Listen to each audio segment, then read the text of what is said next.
जब ये टूर्नामेंट शुरू हुआ तो शायद किसी ने भी नहीं सोचा होगा कि न्यूजीलैंड इस टूर्नामेंट का रनर अप बनेगा। तो पहले तो न्यूजीलैंड को बधाई इस टूर्नामेंट का रनर अप बनने के लिए। हैरानी और हंसी तब आ रही थी कि जब टीम इंडिया के ड्रेसिंग रूम की तस्वीरें मैच के बाद आई, जब रवि शास्त्री अवार्ड दे रहे थे तो रोहित शर्मा तो वहाँ सोफे पे बैठे थे और विराट कोहली तब भी वहाँ खड़े थे। मैंने कहा ये आदमी है या महामानव है, क्या है? हमारे जैसे आदमी को तो अगर 2 फ्लोर सीढ़ियां भी चढ़ना पड़ जाए तो हम घर वालों पे ऐसे एहसान करते हैं जैसे पता नहीं माउंट एवरेस्ट चढ़कर आए। बिल्कुल। अगर मैदान के बाहर छोले भटूरे देख के आपकी जीभ लपलपाती है तो फिर मैदान के अंदर फुल टॉस बॉल देखकर भी आपकी जीभ वैसे ही लपलपाएगी। आप ये भूल जाएंगे कि अभी मैच सिचुएशन क्या कहती है। मुझे तो खुद पाकिस्तान के बाहर होने का इतना दुख है कि मेरी तो बारी बारी हंसी छूट जाती है। फिर पता चला कि भारत को मनाने के चक्कर में ही लोग इतने बिजी हो गए कि इनको याद आ रहा है हमने स्टेडियम तो बनाए नहीं। मतलब आपने सारे लोगों को शादी में बुला लिया, बाद में पता चला कि आखिर में पता चला कि अरे हमने मैरिज हॉल तो बुक ही नहीं किया, तो शादी क्या गली में करनी है। जो मिडिल क्लास आदमी की जो सैलरी होती है जैसे वो कब आई और कब खत्म हो गई पता नहीं चलता। उसी तरह पाकिस्तान के लिए चैंपियंस ट्रॉफी थी। मुझे लग रहा है कि मेरी इसमें मैं इसे सहमत, लेकिन मैं इसे सहमत नहीं, एडवांटेज तो भारत को है। नमस्कार दोस्तों, आप देख रहे हैं लाइव हिंदुस्तान और मैं हूं आपके साथ प्रशांत। चैंपियंस ट्रॉफी का फाइनल रविवार 9 मार्च को भारत बनाम न्यूजीलैंड ये मैच खेला जाने वाला है। इसी को लेकर एक खास कार्यक्रम आपके बीच हम लेकर आए हैं और मेरे साथ एक खास मेहमान भी जुड़े हैं। उनका परिचय कराते हैं आपको। एक एक कर बहुत लंबी लिस्ट है उनकी। परिचय कराने से पहले प्रसिद्ध व्यंग्यकार, लेखक, वरिष्ठ पत्रकार, क्रिकेट एक्सपर्ट और न जाने क्या क्या। बहुत स्वागत है नीरज जी हमारे इस खास प्रोग्राम में। बिल्कुल। और प्रशांत जी, शायद आप 1-2 चीजें तो बताना भूल गए कि Neeraj ji part time NASA में वैज्ञानिक भी हैं और उनकी चावड़ी बाजार के पीछे चूड़ियों की एक दुकान भी है। तो मैं उम्मीद करता हूं दर्शक बुरा नहीं मानेंगे। एक्चुअली प्रशांत जी की रिपोर्टिंग मुझे और अप्रेजल का टाइम भी हो रहा है तो इनको लगा जितनी ज्यादा विशेषण उसमें ऐड किए जा सके तो इसलिए थोड़ा भावुक हो। बहुत बिल्कुल सही कहा आपने। थोड़ा सा आ जाते हैं, थोड़ा चैंपियंस ट्रॉफी पे आते हैं सर। किस तरीके से इस बार ऐसा लग रहा है कि हालांकि बहुत जल्दी शुरू हुआ और हालांकि टूर्नामेंट क्या ऐसे ही होने चाहिए, अब तक क्या चैंपियंस ट्रॉफी देखा आपने और क्या लग रहा है इस बार? बिल्कुल बिल्कुल प्रशांत, पहले तो मुझे लगता है कि 19 फरवरी को जब ये टूर्नामेंट शुरू हुआ तो शायद किसी ने भी नहीं सोचा होगा कि न्यूजीलैंड इस टूर्नामेंट का रनर अप बनेगा। तो पहले तो न्यूजीलैंड को बधाई इस टूर्नामेंट का रनर अप बनने के लिए। तो आपने एकदम बिल्कुल ठीक कहा कि टूर्नामेंट कब शुरू हुआ और एकदम खत्म भी हो गया। हालांकि इस दर्द को पाकिस्तान से बेहतर कोई नहीं समझ सकता। बिल्कुल। तो मुझे लग रहा है कि टीम इंडिया ने थोड़ा प्रोफेशनल एक तरह से, जिस तरह सा परफॉर्मेंस पिछले 1.5 साल में अगर आप सारे आईसीसी इवेंट देखें, 2023 का वर्ल्ड कप हो या भले ही फिर पिछले 2024 का T20 वर्ल्ड कप हो या ये हो, इस बीच 23 या 24 मैच हुए और शायद इंडिया ने उसमें 22 या 23 जीते हैं। सिर्फ एक मैच हारा, वो 23 का जो फाइनल था। तो टीम इंडिया की जो कंसिस्टेंसी है मुझे लग रहा है कि वो एक कॉन्फिडेंस देती है। और बहुत सारे लोग ये सवाल भी पूछ रहे हैं कि यार ऐसे ही तो हमने 23 में भी परफॉर्म किया था। हाँ जी। हम लगातार जीतते आ रहे थे और फाइनल में आके हार गए। लेकिन एक जो बुनियादी फर्क मुझे दिख रहा है जो टीम इंडिया के लिहाज से अच्छा है कि 23 में अगर आप याद करें तो लीग स्टेज पे हमें लगभग किसी मैच में भी कोई मुकाबला देखने को नहीं मिला था। जी, मैं आने वाला था, उसी पे ही आने वाला था। एक तरफा हम तो 23 जीतते हुए, 24 भी लगभग कुछ वैसा ही था जो T20 वर्ल्ड कप की आप बात करें।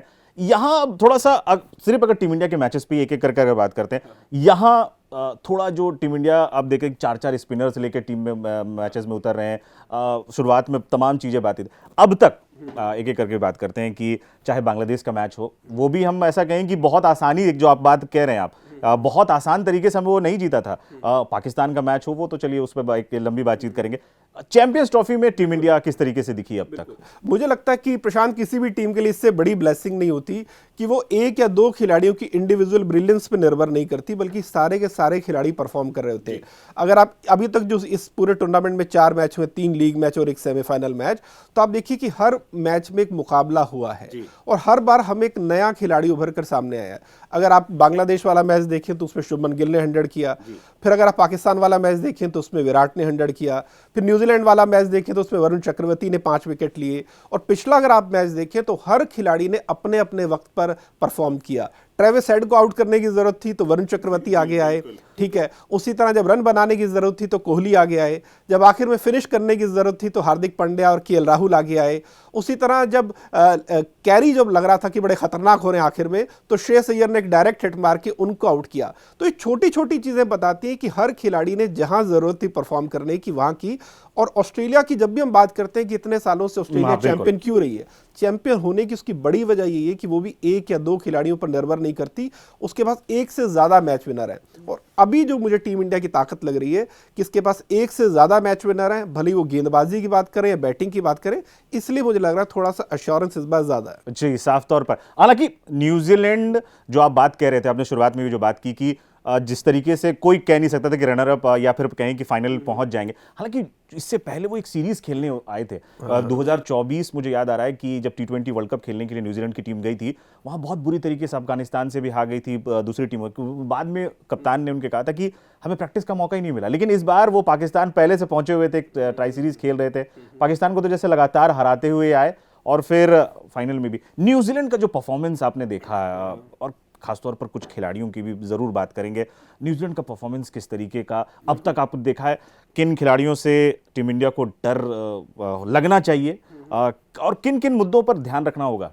बिल्कुल, न्यूजीलैंड के लिए मैं प्रशांत ये कहूंगा, न्यूजीलैंड ना मुझे स्कूल का वो चुन्नू मुन्नू सा बच्चा आपको लगता है, इसको लगता है कि इसको तो मैं बेवकूफ़ बना के इसका टिफिन भी खा जाऊंगा और अपना होमवर्क भी इसी से करवा लूंगा। लेकिन वो बच्चा इतना सीधा नहीं है जितना लगता है। आप देखिए उनके खिलाड़ी कभी कोई फालतू के तेवर नहीं दिखाते, स्लेजिंग नहीं करते, ये रोने नहीं रोते कि अरे हमारा मैच वहां क्यों रखवा दिया, यहाँ क्यों रखवा दिया। लेकिन इसी न्यूजीलैंड ने भारत को सबसे ज्यादा गहरे घाव दिए। इसी न्यूजीलैंड ने इतिहास में पहली ये टीम बनी थी जिसने टीम इंडिया का व्हाइट वॉश टेस्ट सीरीज में किया। यही न्यूजीलैंड थी जिसने 2019 के सेमीफाइनल में भारत को हराया था। यही न्यूजीलैंड थी जिसने 2021 की वर्ल्ड टेस्ट चैंपियनशिप के फाइनल में भारत को हराया था। तो हाल फिलहाल अगर भारत न्यूजीलैंड थी जो पहले 2000 के चैंपियंस ट्रॉफी में फाइनल में भारत को, तो हाल फिलहाल अगर भारत को सबसे ज्यादा किसी ने सिरदर्द दिया है तो वो न्यूजीलैंड ही है। लेकिन अच्छी बात है, सिल्वर लाइनिंग इसमें यही है कि जो 23 का जो वर्ल्ड कप था उसके सेमीफाइनल में भारत ने न्यूजीलैंड को हराया था। तो जो हाल फिलहाल की नॉकआउट स्टेज की जो याद है भारत की, कम से कम व्हाइट बॉल क्रिकेट की, वो हमारे फेवर में है।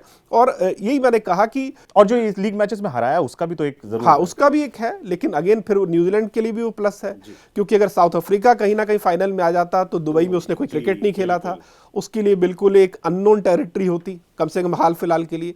न्यूजीलैंड ने चूंकि एक मैच खेला है, वो भारत के स्पिनर्स को भी खेल चुके हैं, वरुण चक्रवर्ती को भी खेल चुके हैं, इन हालात में क्रिकेट भी खेल चुके हैं, तो उनको अच्छा खासा एक तरह से उनकी प्रैक्टिस हो चुकी है।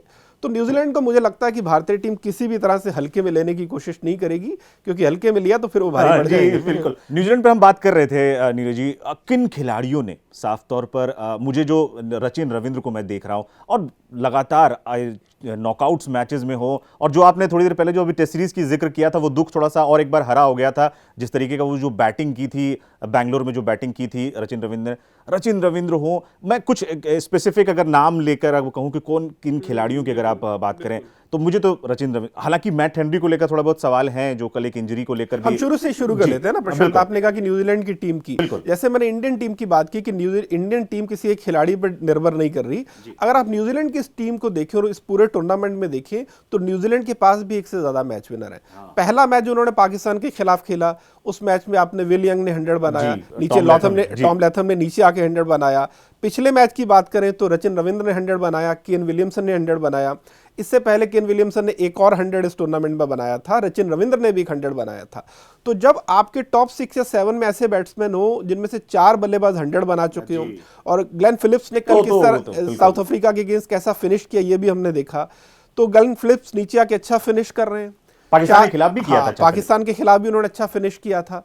तो जब आपके 6 बल्लेबाजों में 4 100 कर चुके हो और फिलिप्स वहां पर वही रोल निभा रहे हैं जो टीम इंडिया में हार्दिक पांड्या निभा रहे हैं, टीम इंडिया में जिस तरह से आपके रविंद्र जडेजा 7वें 8वें नंबर पर आते हैं, 8वें नंबर पर, उसी तरह से मिचेल सेटनर भी वहां पर 8वें नंबर पर आते हैं। इंडिया के खिलाफ में मिचेल सेटनर ने रन बनाए थे। तो अगर आप न्यूजीलैंड की टीम को अगर एक प्लेयर की भारत के दूसरे प्लेयर से भी तुलना करें, नो डाउट हमारे यहाँ खिलाड़ियों की क्वालिटी कुछ बेहतर है, लेकिन वर्सटाइल वहां पर भी उतने खिलाड़ी हैं। उनके पास भी अच्छे ब्रेसवेल के तौर पर अच्छा स्पिनर है, मिचेल सेंटनर के तौर पर अच्छा स्पिनर है, रचिन रविंद्र भी अच्छी स्पिन कर लेते हैं, आप कह सकते हैं 5-6 और निकाल सकते हैं। गेंदबाजी में उनके पास मैट हेनरी है जो इस टूर्नामेंट में 5 विकेट ले चुके हैं, भारत के खिलाफ उन्होंने 5 विकेट लिए थे, उससे पहले भी उन्होंने 3 विकेट लिए थे। तो अगर आप उनका पूरा बॉलिंग लाइनअप देखें, अच्छे उनके पास फास्ट बॉलर हैं, अच्छे उनके पास स्पिनर हैं, बैटिंग में भी गहराई है भारत की तरह। इसीलिए मैंने कहा कि न्यूजीलैंड की टीम ऊपर से चुन्नू मुन्नू से दिखती तो है कि बेचारे कुछ एक्टिंग नहीं करते हैं, टैटू नहीं बनवा रखे हैं, तेवर नहीं दिखाते हैं, स्लेजिंग नहीं करते हैं, नो लुक शॉट भी नहीं मार रहे हैं, लेकिन उसके बावजूद वो चुपचाप अपना काम करते हैं, और जब तक वो काम करते हैं तब सामने वाली टीम बाहर हो चुकी है। बिल्कुल। अब थोड़े से टीम इंडिया को लेकर भी है, जो बातचीत हम कर भी रहे थे कोहली को लेकर, बहुत ज्यादा लगता है कि अब क्या ही उनके बारे में बात किया जाए, लेकिन एक खास पॉइंट जो आपने अपने सोशल मीडिया पेजेस पे भी जो एक तरीके से निखारा था और उसको लगातार उस पर बातचीत की थी, पिछले मैच में जो लग रहा था, और उसमें मैं चाहूंगा कि आप विशेष तौर पर जरूर उस पर बात करें कि सिंगल डबल्स, अगर सिर्फ 70 रन शुरुआत में थे तो 50 रन तो सिर्फ सिंगल से थे। एक तो उस पर जरूर हम चाहेंगे कि अभी एक मैं रिकॉर्ड भी देख रहा था, करीबन 5,500 सबसे ज्यादा सिंगल्स लेने का रिकॉर्ड जो है उनके नाम पर है। और इन पिचेस पर जिस तरीके से क्योंकि हम देख रहे हैं कि 260 270 या स्कोर एक तरीके से पार स्कोर माना जा रहा है कोहली को लेकर, और वो जिस तरीके से खेल रहे हैं उसको लेकर। बिल्कुल। देखो, पहला तो रिकॉर्ड जो आपने कहा कि साल 2000 के बाद के रिकॉर्ड आंकड़े कहते हैं कि कोहली ने वनडे क्रिकेट में 5600 रन, 5600 से ज्यादा रन बनाए हैं सिंगल के तौर पर। उनके बाद कुमार संगकारा का नाम आता है। और इस टूर्नामेंट में भी बात करें कि पाकिस्तान के खिलाफ भी उन्होंने सिर्फ 5 बाउंड्रीज की थी 100 में, बाकी सिंगल डबल थे। और न्यूजीलैंड वाले ऑस्ट्रेलिया वाले मैच में भी उन्होंने 56 रन सिंगल में बनाए। अब बहुत सारे लोग कहते हैं कि यार सिंगल की इतनी चर्चा क्यों हो रही है, जी, जी। ये तो बहुत आसान चीज है, लेकिन मुझे लगता है कि क्रिकेट में अगर बैटिंग में सबसे मुश्किल कोई चीज है तो लगातार सिंगल लेना है। क्यों? इसके पीछे 2 रीजन है। पहले तो ये कि कोई भी खिलाड़ी अगर इतने सिंगल ले रहा है तो उसका मतलब उसकी जो फिजिकल फिटनेस है वो चरम पर है, क्योंकि इतने रन भाग कर लेना, 56 रन भाग कर लेना, वो भी तब जब आप पहले 50 ओवर आपने फील्डिंग भी की है, फिर आप 56 रन सिंगल भी ले रहे हैं। उसके बाद प्रशांत, मुझे हैरानी और हंसी तब आ रही थी कि जब टीम इंडिया के ड्रेसिंग रूम की तस्वीरें मैच के बाद आई, जब रवि शास्त्री अवार्ड दे रहे थे तो रोहित शर्मा तो वहां सोफे पे बैठे थे और विराट कोहली तब भी वहां खड़े थे। मैंने कहा ये आदमी है या महामानव है, क्या है? मतलब इतना खेल के बाद हमारे भी जब जश्न मनाने का सबसे ज्यादा अगर कोई जश्न मनाता हुआ नजर आ रहा था तो विराट कोहली नजर हमारे जैसे आदमी को तो अगर 2 फ्लोर सीढ़ियां भी चढ़ना पड़ जाए तो हम घर वालों पे ऐसे एहसान करते हैं जैसे पता नहीं माउंट एवरेस्ट चढ़कर आए। बिल्कुल। फिजिकल स्ट्रेंथ है जो मैंने बताया, तो पहली चीज तो ये कि कोई भी खिलाड़ी अगर इतने सिंगल ले रहा है तो उसमें फिजिकल स्ट्रेंथ होनी चाहिए। अब सवाल है कि फिजिकल स्ट्रेंथ आती कैसे है? फिजिकल स्ट्रेंथ आती है लगातार अपना स्टेमिना बनाने से, सालों साल जो उन्होंने प्रैक्टिस की है। और प्रैक्टिस में भी आप कहेंगे बाकी खिलाड़ी भी तो कर रहे हैं, लेकिन जिस इंटेंसिटी से, जिस शिद्दत से विराट कोहली प्रैक्टिस करते हैं, मुझे लग रहा है कोई उसके आसपास भी नहीं है। क्योंकि अगर आप किसी भी फिटनेस एक्सपर्ट से भी पूछें तो आपको बताएंगे कि फिटनेस 20% एक्सरसाइज होती है और 80% आपकी डाइट होती है। तो और यहीं पर मुझे लग रहा है कोहली सब पर भारी पड़ते हैं, क्योंकि जो उनका आत्मनियंत्रण है, जो सेल्फ डिसिप्लिन है कि मुझे ये चीज नहीं खानी तो नहीं खानी, उसी वजह से उनकी फिटनेस उस चरम पर है। और अब मैंने जैसे अपने सोशल मीडिया पोस्ट में भी लिखा कि जो मैदान में वो जो सिंगल लेते हैं ना प्रशांत, सिंगल लेने का सीधा ताल्लुक मेंटल डिसिप्लिन से भी होता है। मतलब सामने वाली टीम आपको ललचा रही है क्या बड़ा शॉट खेले, लेकिन आपको पता नहीं टीम की रिक्वायरमेंट है मुझे सिंगल ही लेना है। अब अगर कोई खिलाड़ी मैदान के बाहर जब मेंटल डिसिप्लिन दिखाता है एक्सरसाइज में कि मुझे एक्सरसाइज करनी है तो करनी ही है, मुझे चीज़ नहीं खानी तो नहीं खानी, जब एक बार आपको मेंटल डिसिप्लिन की आदत पड़ गई, दिमाग को अनुशासन में डालने की आदत पड़ गई, तब जब आप खेलते हैं और आपने तय किया कि मुझे सिंगल लेना है तो वहां भी आप वो अनुशासन दिखा सकते हैं। ये बात सबसे महत्वपूर्ण है कि ज्यादातर लोग ये काम क्यों नहीं कर पाते। ज्यादातर खिलाड़ी ये काम इसलिए नहीं कर पाते क्योंकि जब आप मैदान के बाहर वो अनुशासन नहीं दिखा रहे हैं तो फिर आप अचानक मैदान में आके कैसे सोचेंगे कि मैं एकदम बहुत ज्यादा डिसिप्लिन्ड हो जाऊंगा। अगर मैदान के बाहर छोले भटूरे देख के आपकी जीभ लपलपाती है तो फिर मैदान के अंदर फुल टॉस बॉल देखकर भी आपकी जीभ वैसे ही लपलपाएगी। आप ये भूल जाएंगे कि अभी मैच सिचुएशन क्या कहती है। ये मुझे लग रहा है विराट कोहली के मेंटल डिसिप्लिन का एक ऐसा पहलू है जिसकी बात शायद होती नहीं है, कभी हुई नहीं। जी बिल्कुल।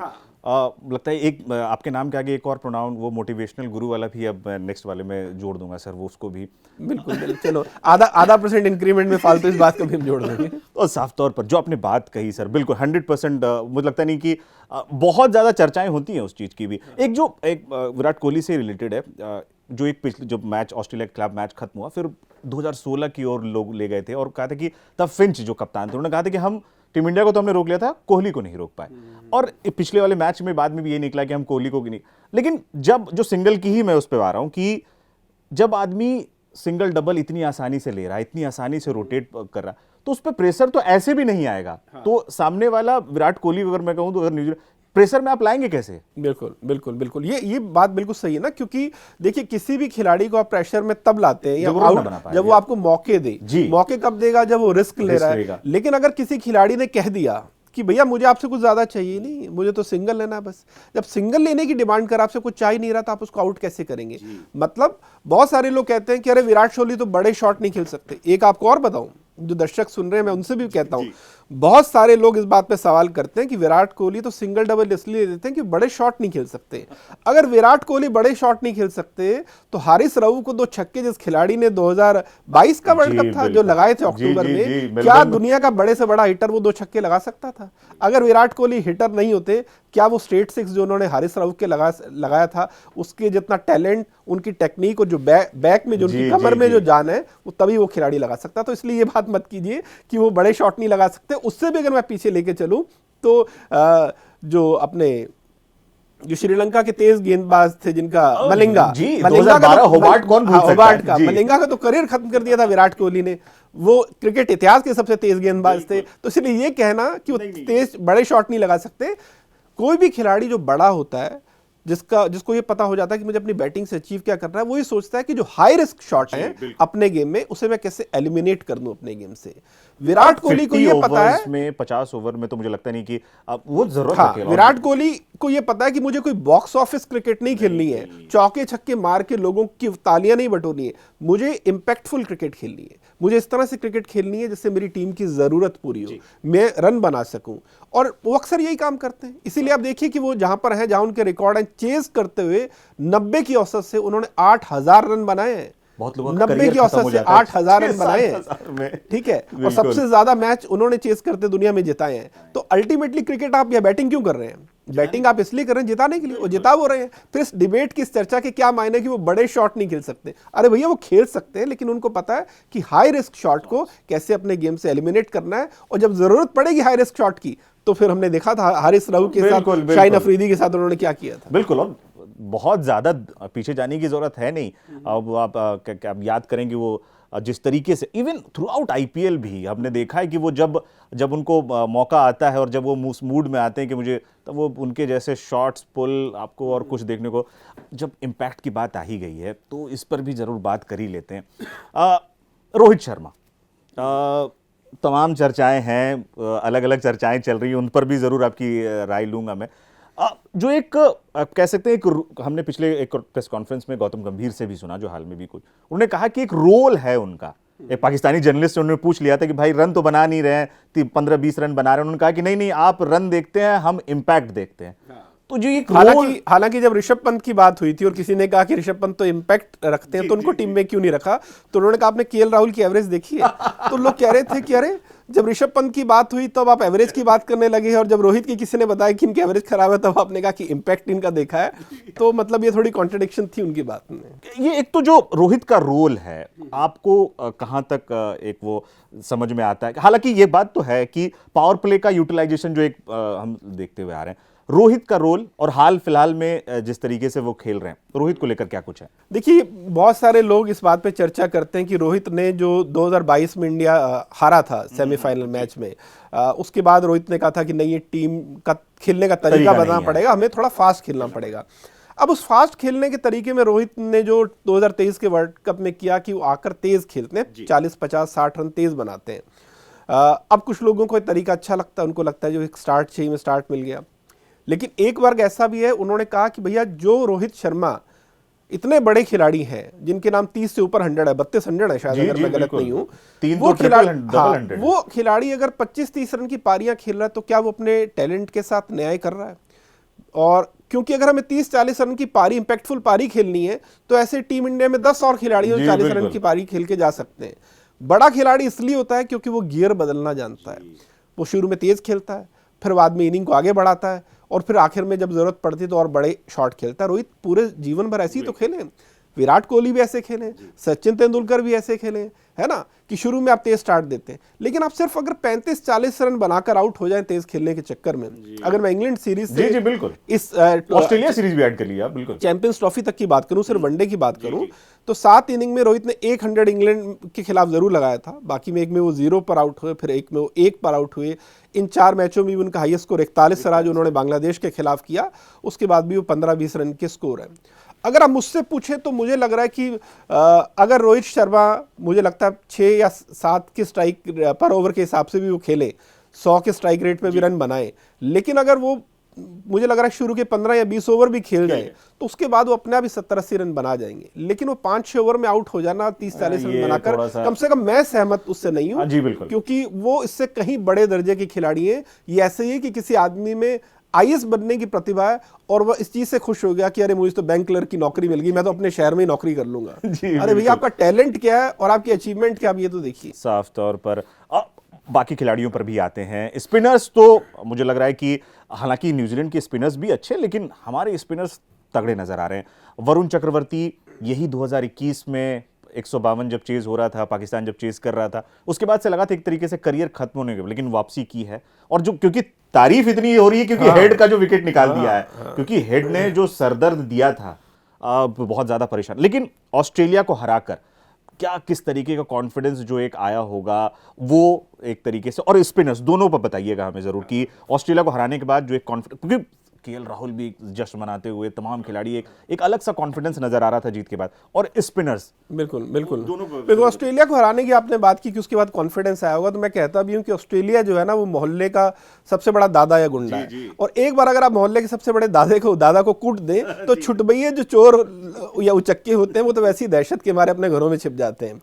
तो सबसे पहले तो हमने मोहल्ले के जो सबसे बड़े दादा को, हालांकि ये नेगेटिव सेंस में नहीं कहूंगा, लेकिन हाँ, उसकी हमने पिटाई तो की है, ठीक है। तो जो ऑस्ट्रेलिया को नॉकआउट में हराने का जो एक कॉन्फिडेंस है, क्योंकि 2011 का जो क्वार्टर फाइनल था वर्ल्ड कप का, उसके बाद हमने नॉकआउट में ऑस्ट्रेलिया को नहीं हराया था। 4 बार हम ऑस्ट्रेलिया से भिड़े थे। 16 का T20 वर्ल्ड कप हराया था हमने। हाँ, मैं इसकी 50 ओवर की बात कर रहा हूँ। तो उसके बाद हमने 2 बार ऑस्ट्रेलिया को लीग स्टेज में तो हराया, 2019 में भी हराया था शायद लीग में हमने, और फिर हमने 23 में लीग में हराया, लेकिन फिर दोनों बार हम सेमीफाइनल में, एक बार सेमीफाइनल में, एक बार फाइनल में आ रहे। तो इस बार काफी सालों के बाद हमने ऑस्ट्रेलिया को नॉकआउट में हराया, तो ये कॉन्फिडेंस तो है ही। लेकिन ये भी तो है ना, एक जो तर्क तो ये भी आता है कि स्टार्क भी नहीं, कमिंस भी नहीं, हेजलवुड भी नहीं, तमाम खिलाड़ी तो इस चीज तो ये लोग नहीं, तो इनके समान अभी जिस पे तो इन लोगों के सम्मान में हम भी विराट कोहली को ड्रॉप कर दे, है ना, क्योंकि हम तो साधु महात्मा, हम तो मैच जीतने तो आए नहीं, हम तो चैरिटी करने आए। इस तरह तो हम भी कह दें कि ऑस्ट्रेलिया के खिलाफ जो सिडनी टेस्ट था, चौथे दिन जब ऑस्ट्रेलिया को 160-70 रन बनाने थे और जसप्रीत बुमराह नहीं थे, बुमराह के बिना हमने 4 आउट कर दिए थे। अगर बुमराह होता तो मैच इंडिया जीत जाता और वो सीरीज 2-2 से बराबर हो जाती। तो जैसे तो नवजोत सिंह सिद्धू कहते हैं कि अगर मेरी ताई की मूछें होती तो ताऊ होता, अगर ये नहीं होता तो वो होता। ये सवाल मैंने इसलिए पूछा क्योंकि जो नेक्स्ट सेगमेंट में जाने वाला हूं, जो मैं वो पाकिस्तान पे जाने वाला, जो स्टार्ट आपने भी किया था, क्योंकि जो ये ABCD नहीं कि BC नहीं कहते, अब वो कह रहे हैं कि Z बॉलर्स को हराकर, लेकिन थोड़ा तो दुख पाकिस्तान के लिए हो रहा होगा ना कि इतनी तैयारियां की, अरबों रुपए लगाकर स्टेडियम बनाए, चौथे दिन में 4 दिन में बाहर हो गए। और ना कहते हैं पाकिस्तान तो छोड़िए, वो अब कहते हैं लाहौर का गद्दाफी स्टेडियम, वो भी अब फाइनल की रेस से बाहर है। अब तो दुबई में फाइनल होने वाला है। पाकिस्तान आप भी वो उनमें से हैं क्या, जी मैच खत्म होने के बाद वो पाकिस्तानी यूट्यूब चैनल से देखते हैं? नहीं, मुझे तो खुद पाकिस्तान के बाहर होने का इतना दुख है कि मेरी तो बारी बारी हंसी छूट जाती है।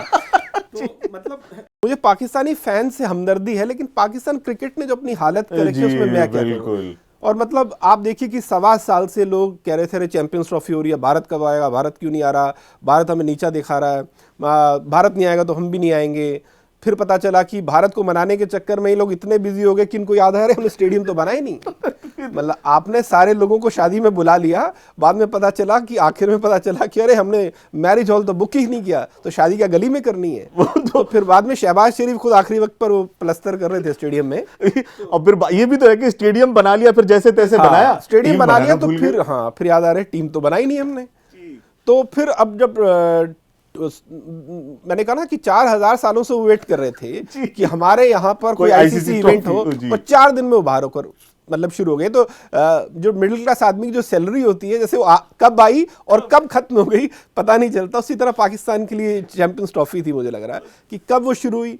और आखिर में उनको इस बात का भी दुख हुआ कि यार बांग्लादेश के खिलाफ भी मैच नहीं हुआ, अगर बांग्लादेश को भी हरा देते चैंपियंस तो ट्रॉफी एक जीत के बिना ही खत्म हो गया। ये तसल्ली भी होती कि चलो यार हमने किसी को तो हराया, लेकिन ऊपर वाले ने कहा नहीं बेटा, तुम्हें मैं ये झूठी तसल्ली भी नहीं लेने दूंगा, तुम ये झूठी तसल्ली ले लोगे, क्योंकि उस मैच में अगर बाबर या रिजवान कोई 100 बना देता तो फिर वहां जय जयकार होनी शुरू हो जाती।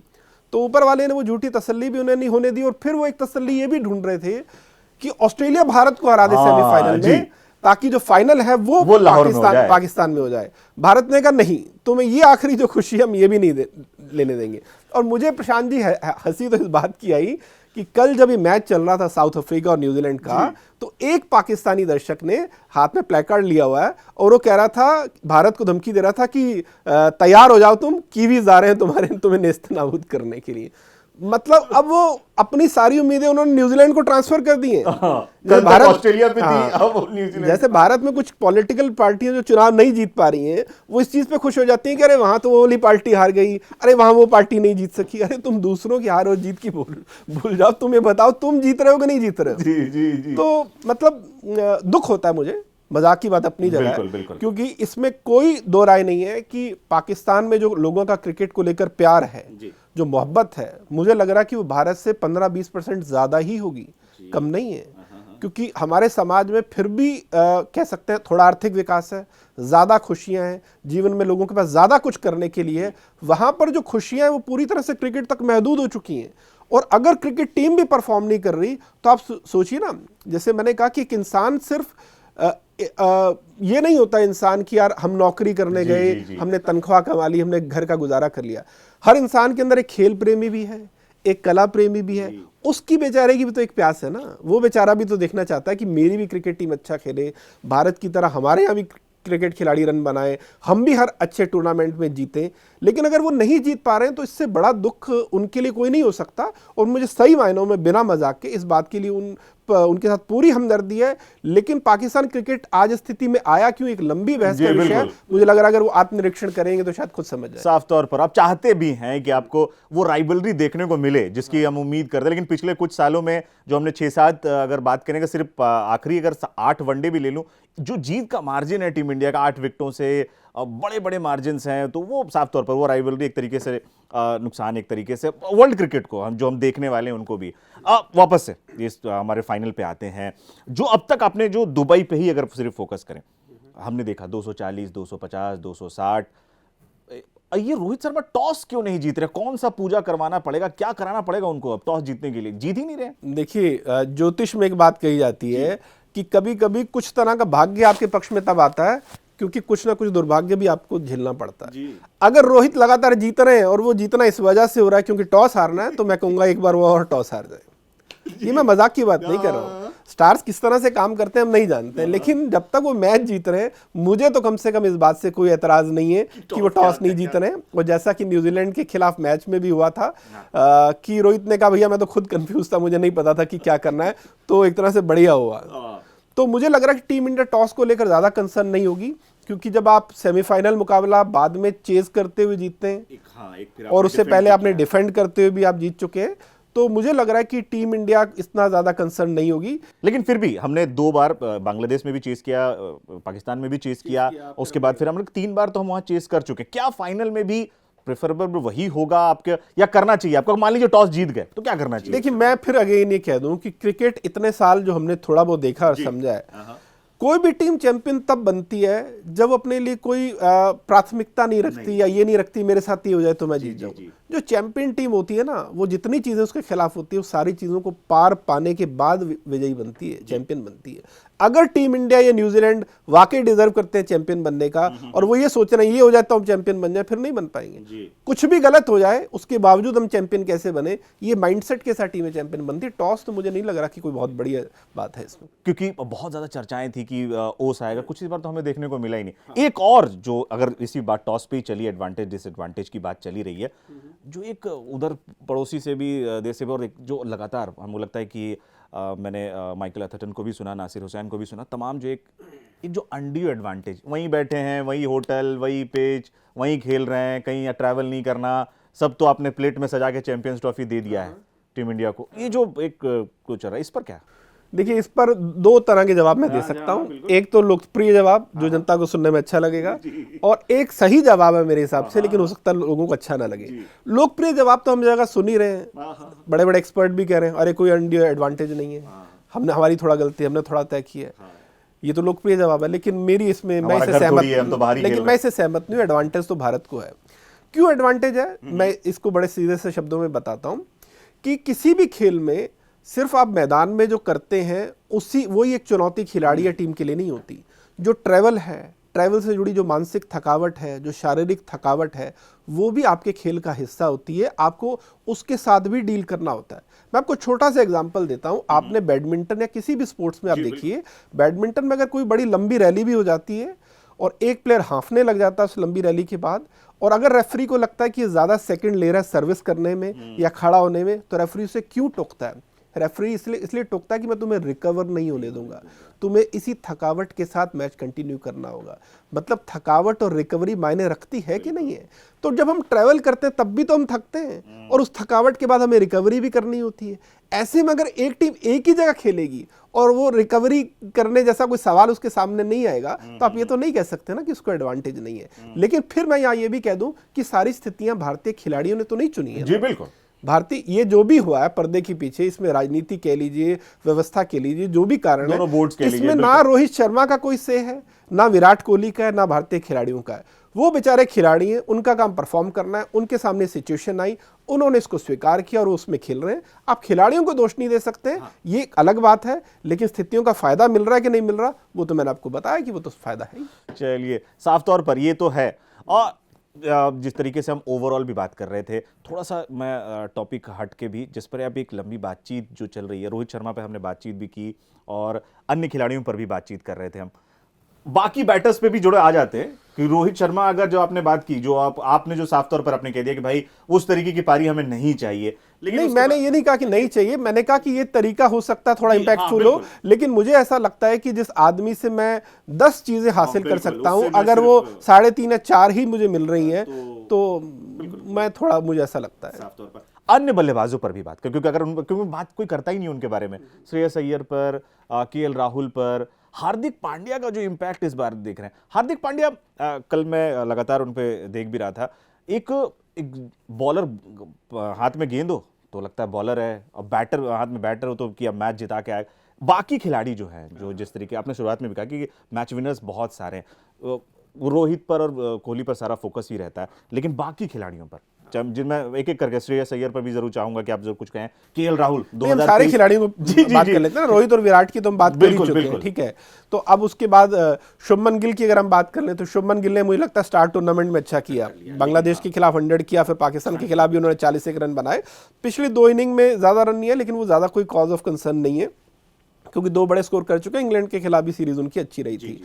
श्रेयस अय्यर, मुझे लग रहा है कि पिछले अगर 1-1.5 साल में जिस खिलाड़ी को हमने बहुत ज्यादा इंप्रूव होते देखा है, श्रेयस अय्यर पे तहमत लगती थी कि वो शॉर्ट बॉल को अच्छा नहीं खेल सकते, लेकिन जिस तरह से आप श्रेयस की इस बात के लिए भी तारीफ करेंगे, T20 टीम से बाहर हुए, कॉन्ट्रैक्ट से भी बाहर हुए, लेकिन उन्होंने इसको एक चैलेंज के तौर पर लिया।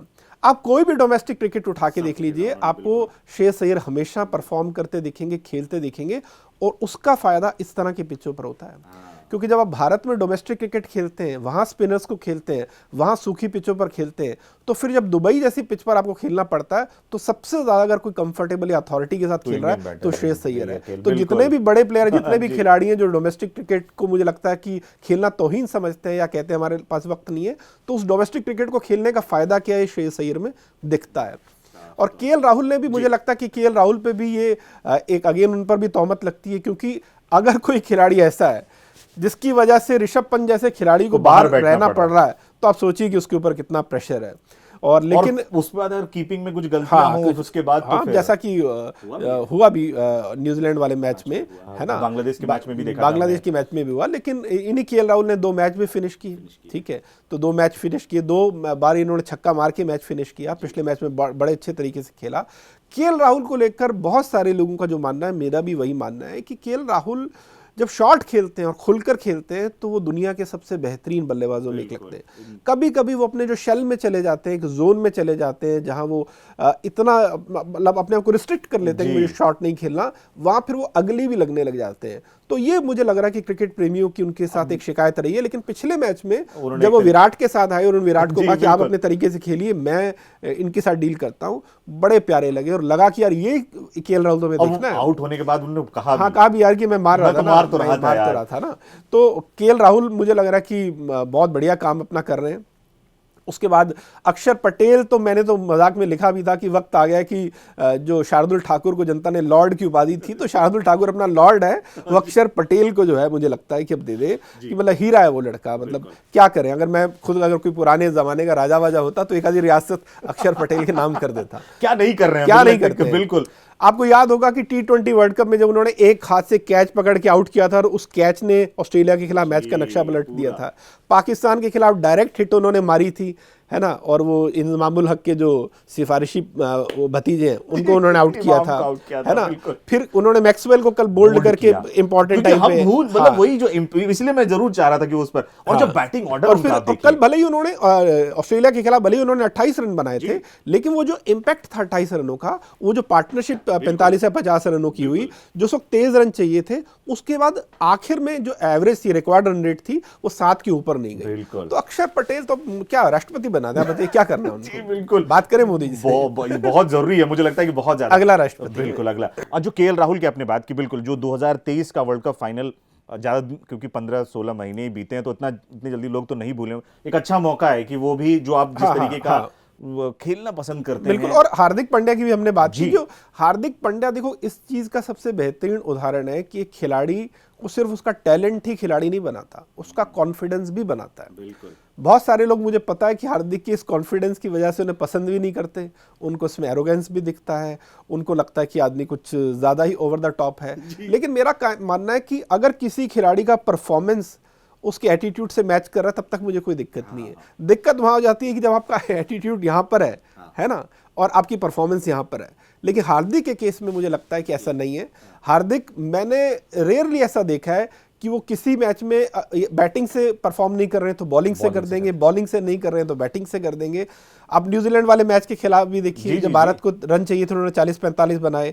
पिछले मैच में भी मैच फंस भी सकता था, लेकिन उस बंदे का कॉन्फिडेंस है कि हाँ कोई बात नहीं, 4 डॉट खेल लेंगे। लेकिन एक अगर मेरे इलाके में आ गई, अगर मेरे मोहल्ले में अगर एक बॉल आ गई तो फिर वो बॉल मिलेगी नहीं।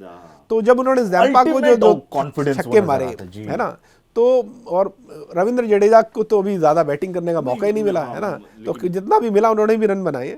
तो मुझे लग रहा है कि टीम इंडिया के ज्यादातर जो बॉक्सेस हैं उस पर टिक लगा हुआ है। लेकिन एक जो कॉज ऑफ कंसर्न दोनों टीमों के लिए है, मुझे अगर मैं उसे कहूं, वो मुझे लग रहा है कि अगर दोनों टीमें, अगर भारत की मैं बात कर लूं, अगर न्यूजीलैंड सपोज पहले बैटिंग कर रहा है और 40 ओवर तक अगर उसके 2 या 3 विकेट गिरे, तो भारत के लिए फिर चैलेंज ये हो जाएगा कि आखिर के 10 ओवर करवाने किससे हैं। क्योंकि अगर 40 ओवर तक 2 या 3 विकेट गिरे, इसका मतलब जो सेट बैट्समैन है वो स्पिनर को अच्छे से खेल चुके हैं।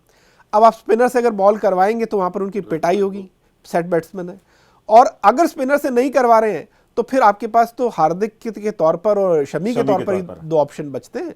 तो मुझे लग रहा है कि ये एक चैलेंज दोनों टीमों के सामने, और ये न्यूजीलैंड के सामने भी है जी। साउथ अफ्रीका वाले मैच में भी आप देखिए कि जब लास्ट में मिलर मारने लगे तो मिलर ने 70-80 रन बना लिए उन्होंने 7 ओवर में, और नहीं न्यूजीलैंड वहां पर रुक पाई।